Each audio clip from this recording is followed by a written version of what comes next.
¿Qué tal? Buenas noches. Sean ustedes bienvenidos a este espacio de conversación de nombre Punto de Fuga. Y hoy es un gran momento. Tenemos la gran clase y la gran inteligencia del maestro Fausto Pretelín. Maestro Quintanilla. ¿Cómo está, mi querido señor? Es un placer siempre tenerlo cerca. Igualmente, siempre es un gusto. Y Aprendo ahora mucho. Nosotros aprendemos de usted, mi querido maestro. Y ahora para mí es un momento interesantísimo, maestro. La Meloni, pues. Ajá. Giorgia Meloni. Alguna vez yo leí, y no recuerdo quién era el ideólogo que lo planteaba, pero se me quedó grabado y es justo la comprobación ahora. Justo en el momento donde un país desprecia todo lo que se llame política, ideas políticas, situaciones políticas, no le parezca agradable ningún personaje político y todo lo político le parezca infamante y no digno de ser nombrado, está todo listo y preparado para que aparezca y emerja un personaje oscuro con una aspiración totalitarista que se quede absolutamente con todo el pensamiento de ese país. Yo leí eso hace 15 años. Se podría hacer, es Italia en este momento, ¿no? Y es mucho menos, la gente creo que no le ha dado en México la relevancia de lo que significa eso. Maestro. Sí, la política se ha convertido en un mal necesario.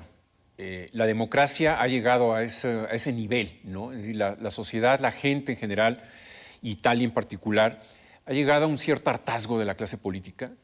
Giorgia Meloni fue la única opositora del primer ministro Draghi. Todos los partidos formaron un gobierno de coalición. De coalición.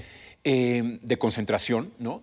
Y ella de alguna manera ganó esa credibilidad entre la gente, con un discurso fácil, pero con una ideología, como bien menciona, maestro, totalitaria, lo cual, en el siglo XXI, en una democracia, en la tercera economía de la Unión Europea, un país fundador en la Unión Europea, pues eso hace temblar a las instituciones europeas. Creo que ese es uno de los elementos que hay que tener mucho en cuenta, porque es una nacionalista. Y ella, de alguna manera, pues en sus juventudes no tenía nada de pudor al decir que Mussolini fue un gran patriota, pese a lo que ocurrió con Benito Mussolini. Y ese discurso tal pareciera que ahora se puede reempaquetar y vender, ¿no? Y la sociedad italiana dice, probemos con ella, ¿no? Pese a ese obscuro capítulo que pasó Italia, muy dramático. Siempre Italia se ha convertido en una especie como de laboratorio político, ¿no? Mussolini antes de Hitler, Berlusconi antes de Trump, y ahora Meloni antes de quién, ¿no? Esa es la gran pregunta, la gran incógnita, ¿no? Porque llegó antes que la Le Pen, que tanto esfuerzo le ha hecho, ¿no? Sí, llegó antes que Le Pen. Y yo creo que esto, maestro, viene después de una guerra civil en Siria que produjo una muy buena cantidad de sirios, eritreos, afganos que llegan a Europa hacia 2011, 2012. Y entran por la puerta italiana. Llegan por Italia, por Grecia, y ellos son los primeros que dicen ya no queremos más a migrantes, porque ponen en riesgo nuestros trabajos, nuestra raza, nuestra seguridad, porque se le tiene miedo a lo diferente. Y pueden de alguna manera también poner en riesgo nuestra religión, nuestros valores, ¿no? Eso de alguna manera pues lo ha vendido muy bien la ultraderecha de Le Pen, también en Suecia, en Dinamarca, pero también ahora en Italia. Yo creo que... Yo quisiera hacerle una pregunta. Ultraderecha. La verdadera significación del término ultraderecha, porque algunos hablan de neofascismo. Lo que sí es que Mussolini era un personaje muchísimo más amplio de lo que yo creo que lo han revisado históricamente. Sí. Porque fue el abrevadero de Hitler, el abrevadero de todas las izquierdas latinoamericanas, huelen a conceptos de Mussolini, maestro. Así es. ¿Me podría, de alguna manera, nos podría explicar el significado del término ultraderecha, maestro? Bueno, porque sí es distinto. Desde el punto de vista político, en la teoría política y demás, hay una diferencia entre ultraderecha y derecha radical. Digamos que la derecha radical llega al poder a través de las reglas del juego democrático, como es Giorgia Meloni. Es decir, no llegó a través de un golpe, no llegó desde la periferia de los partidos y de la democracia italiana, sino llega a través de un partido político nostálgico, posfascista o neofascista. Con reglas democráticas. Con reglas participan democráticas. en elecciones. Exactamente. La ultraderecha tiene la característica de que no está de acuerdo con las reglas democráticas e intenta ingresar a, digamos, a la carpa política bajo sus condiciones, imponiendo sus propias condiciones. En este momento creo que ella, el Partido de Hermanos de Italia, de Giorgia Meloni, es un partido de derecha radical, pero con una tendencia peligrosa de que pueda llegar a revisar tratados de la Unión Europea, pueda, digamos, hacer una Ital-Brexit o algo similar al Italix, ¿no? O como se le llame. ¿Por qué no hizo bandera del Brexit en Italia? Por el fracaso del Brexit, ¿no? Reino Unido ha perdido 5.5% de su Producto Interno Bruto. Con una inflación. Con el tema solamente del Brexit, no con el tema de la pandemia, no con el tema de la guerra en Ucrania, sino solamente con el Brexit. En el caso de Italia, viene un gobierno tecnocrático como el de Draghi, que va generando mucha molestia en un momento después de la pandemia y de la guerra, en donde las condiciones económicas son muy sensibles en Italia, como en toda Europa, y por eso el gobierno de esta derecha radical empieza a presionar, ¿no? A decir, bueno, hay un elemento de inflación porque también nuestros políticos han hecho muchos errores, han provocado, como Draghi, un tecnócrata que dirigió el Banco Central Europeo, y por eso vamos a cambiar, ¿no? Hay un elemento de desempleo porque hay muchos inmigrantes que están tomando nuestros espacios. Recetas fáciles. Recetas eso fáciles. Es lo que llama usted el discurso fácil. Sí, o sea, curar un cáncer con aspirinas, ¿no? Ese es digamos, el perfil de un populista. ¿Y qué decir el fascismo, que fue el primer populismo, creo, instaurado por Mussolini? Sabían muy bien temas de comunicación, sabían dirigirse a la masa, a la sociedad. Maestro, espléndido. En el libro M de Scurati, que usted ha estudiado muy bien, maestro, ahí hay una idea de Mussolini que dice: somos veteranos de guerra, regresamos triunfantes de la Primera Guerra. En un mes más, 2 meses más, seremos seres desempleados. En 4 meses seremos seres muy enojados porque no estamos logrando mantener a nuestras familias y nos sentiremos olvidados. Es momento de hablar con ellos. Ahí está la fuerza de la rebelión, en el enojo, en el olvido, en el rencor, maestro. Ese es el tema. Italia además, viene de una época de Berlusconi, ¿no? De hace 30 años, que hace de la política un show, y quizás también eso es importante para muchos italianos que de alguna manera lo veían a él como un alter ego, como un personaje a seguir, porque se convirtió en el personaje más poderoso en términos económicos en Italia por sus empresas, el número 1 en temas mediáticos, por el control de los medios que tenía, y el primer ministro de Italia. Es decir, los 3 poderes, el poder político, mediático y económico, lo concentraba Silvio Berlusconi. Fue el que duró más años en el gobierno, es decir, Italia desde la Segunda Guerra Mundial ha tenido 70 primeros ministros. Duran en promedio un año y medio. Un año y medio. ¿Qué panorama puede tener un gobernante en un año y medio para hacer cambios profundos?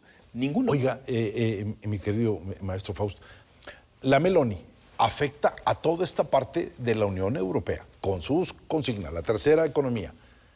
La ultraderecha sueca afecta a toda esta política escandinava que siempre considerábamos como un paraíso, o que se manejaba en otro sentido.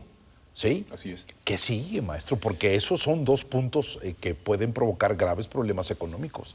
Sí, yo siempre he insistido que la Unión Europea ha sido el modelo político más exitoso del siglo XX, porque se establece sus instituciones con luces largas, es decir, a generaciones futuras y buscando la paz. Creo que ese es algo muy importante que quizás las nuevas generaciones, respecto a las generaciones que vivieron la Segunda Guerra Mundial en Europa, pues no lo toman en cuenta, no son sensibles. Sí, exactamente. Entonces están dispuestos a hacer esta prueba, ¿no? Si ya probaron con Berlusconi, que era un parlanchín, ahora vamos a probar con ella, con Meloni.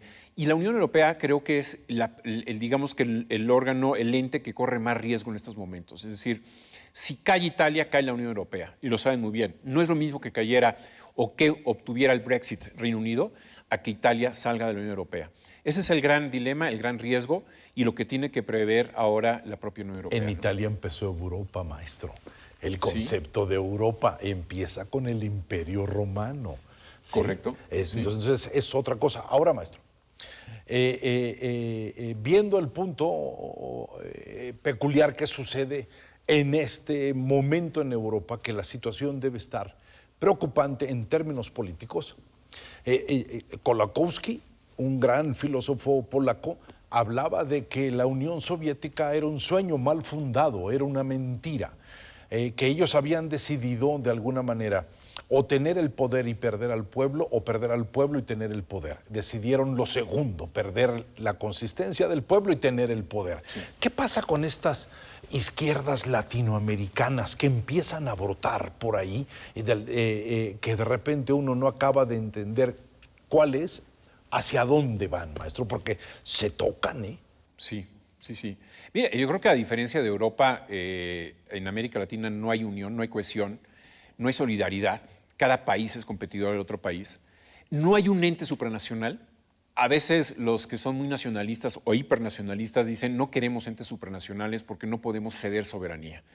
Soberanía como algo que es intocable, pero al mismo tiempo la soberanía en exceso lo que genera son guerras, ¿no? Es decir, la lucha por la soberanía, la lucha por los territorios. En América Latina, el desarrollo de las izquierdas, o en este momento la fotografía de las izquierdas habla precisamente de un descontrol, que no hay liderazgos, que una vez que murió Hugo Chávez, que tenía un rasgo que no me gustaba a mí, pero bueno, era un rasgo que cuestionaba a un tipo de izquierda, una izquierda populista. Era una réplica de una forma cubana, que era una réplica mutada de la dictadura soviética, sí, maestro. Totalmente, ¿Sí? no hay más que eso. Y ahora hay cierta orfandad, ¿no? Es decir, Nicolás Maduro es un dictador. No, eso es un Sí. Maestro, la oligofrenia tiene razones de ser. Sí. Es un dictador, como lo puede ser también, bueno, como lo es Daniel Ortega en Nicaragua, o como es el cubano, el presidente cubano Díaz-Canel. Vienen estas izquierdas nuevas, o de Boric, por ejemplo, en Italia, en donde es crítico a la dictadura de Nicolás Maduro. De alguna manera, pues ya está marginando esa posibilidad de convertirse en un personaje similar a Maduro. Pero por otra parte está Gustavo Petro. En Colombia, hay que tener mucha atención en ese país porque da un cambio, un giro radical, ¿no? De 10, 15 años del uribismo, ¿no? Con Uribe, con Santos y con Duque, ¿no? Son 5 gobiernos de Colombia que tienen mucho vínculo con Estados Unidos. En América Latina todavía Estados Unidos es una figura que divide. Muchos lo quieren y muchos no lo quieren. Y en ese sentido creo que Boric se convierte posiblemente en esa incógnita. ¿Cómo va a ser su izquierda? Un pivote. ¿Socialdemocracia? Tuvo que negociar con las viejas figuras de la socialdemocracia chilena en la segunda vuelta porque sabía muy bien que la cobija no le alcanzaba para ganar las elecciones. Entonces, esas mutaciones, no sé si sean pragmáticas o no, vamos a esperarlas. Maestro, interesante escucharlo, interesante los planteamientos. Sí, le agradezco muchísimo que nos haya comentado sobre esto que la gente en México parece que no le da importancia. El mundo, maestro. El mundo. Porque somos parte del mundo. Así es. Y solamente quisiera cerrar con una frase que Octavio Paz escribió. Allá atrás de las cordilleras, donde se ve el reflejo rojo que muchos toman como el nacimiento de una esperanza, también puede ser el reflejo del incendio de la humanidad. ¿Sí?